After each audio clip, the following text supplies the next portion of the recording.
Dr. Barbara Boyd. I am a professor at the University of Oklahoma.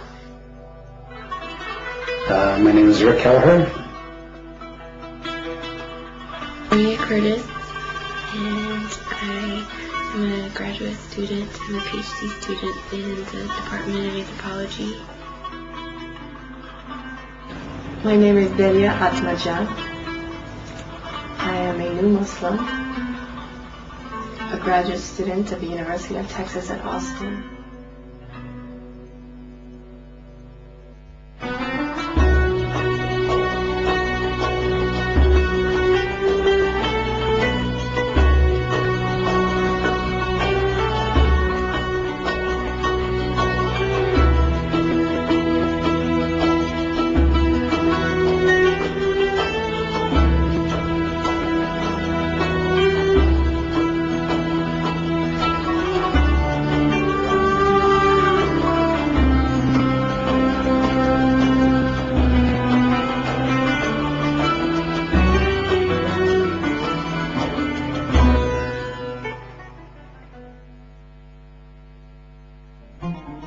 These people lived in the vast territory of the United States that is home to 280 million, unaware of one another's presence, until a few young Turkish men, whom they knew to be respectable and courteous, invited them to Turkey.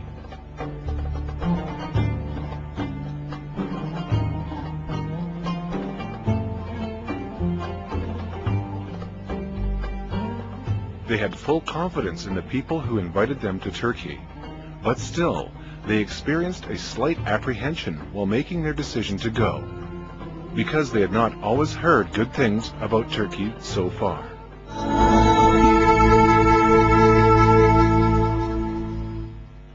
My image, let me back up to one of the earliest images I ever had of Turkish people. And that image was shown in a movie called Midnight Express. And it was about a Turkish prison. I expected Istanbul to be a rather primitive place, maybe like some of the cities in Africa I visited. I expected the Islamic people to be hostile towards me as an American. Are you kidding? Turkey? And he very gently, and he's so gracious and calmly said, yes, we'd like for you to come to Turkey. And I just said, you mean to Turkey in the Middle East? And he said, yes. And so then I began to ask a million questions. When you say Turks, it meant they were fierce. They were capable of whipping you at the drop of a hat if they were in battle. And all of the films we saw where Turks were kind of treated in films like Native Americans were treated in American films. And that's the kind of image you have, and you don't even know you have it. And I considered so many things about the trip. Friends told me not to go. Friends said, no, you don't want to go to Turkey now. It's dangerous. One said, if you go, you might be beheaded. I agonized over the decision to go. I really wasn't sure whether I should go. But after about 3 weeks of thought, something beckoned me, and I felt almost a mystical pull. So we went.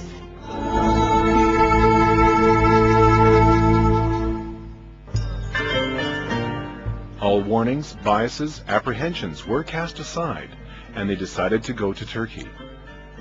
They were expecting to see a Middle Eastern country with its historical sites, mosques, and world-famous Bosphorus. But none of them could guess that the new hopes for the world were flourishing in the heart of this rapidly developing country.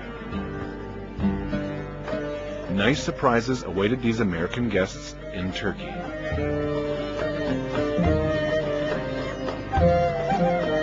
For example, they would compete amongst themselves to, when we're having dinner or something, they would race to be the first one to jump up to serve the other people, to bring food or to get drinks or something, and they would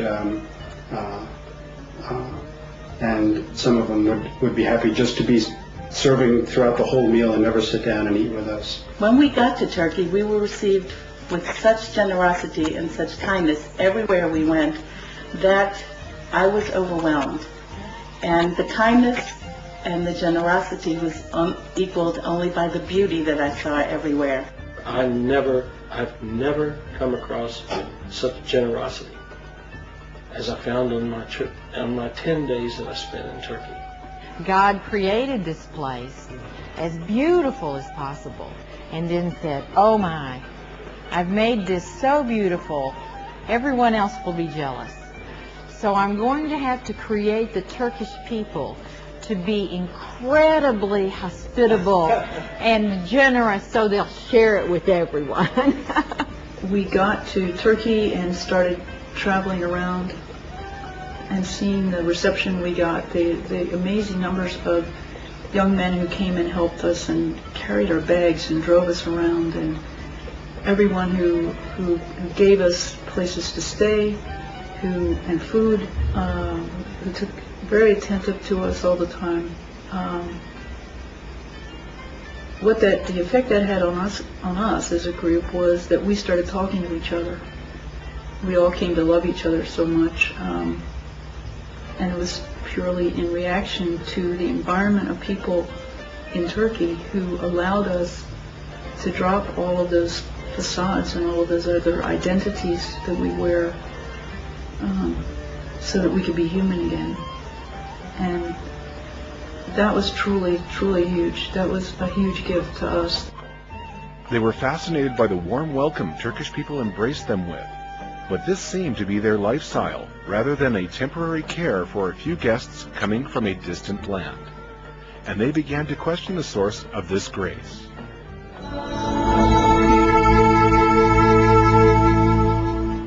We were welcomed with open arms. We were certainly blessed, but we also heard strongly from our hosts that they were blessed as well as I'm sure in the Quran, that relate to the gift of the stranger, the gift of the other. Later to find out that this is the teachings of the Prophet, and another step of my learning to deeper. Learning deeper of Islam and seeing that my Turkish friends were already doing it and living it and living it very naturally. Fine representation and sincerity introduced them to Islam. Islam was deeply rooted in the heart of Anatolia. Its beauty shone on the land. Although the streets were filled with the noise of the traffic, the divine call raising from the minarets 5 times a day could carry away those who had not lost their sense of hearing. Allahu Ekber, Allah. I remember we were in Istanbul, and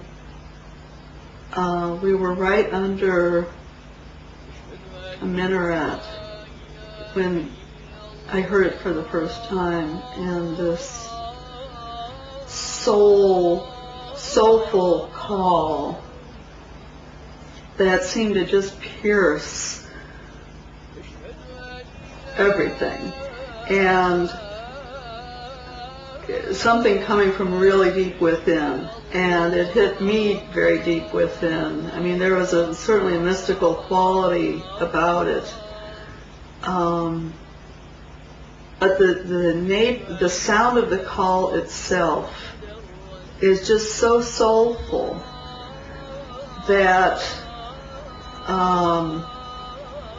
it just kind of transfixed me, I guess is the best way to say it. I stopped in my shoes. It was just it was just shocking in some ways, because these aren't sounds you normally hear on the streets in America. And yet it was so unifying. It felt like, okay, here was a call to the people in the community to come together. This was the time to come together.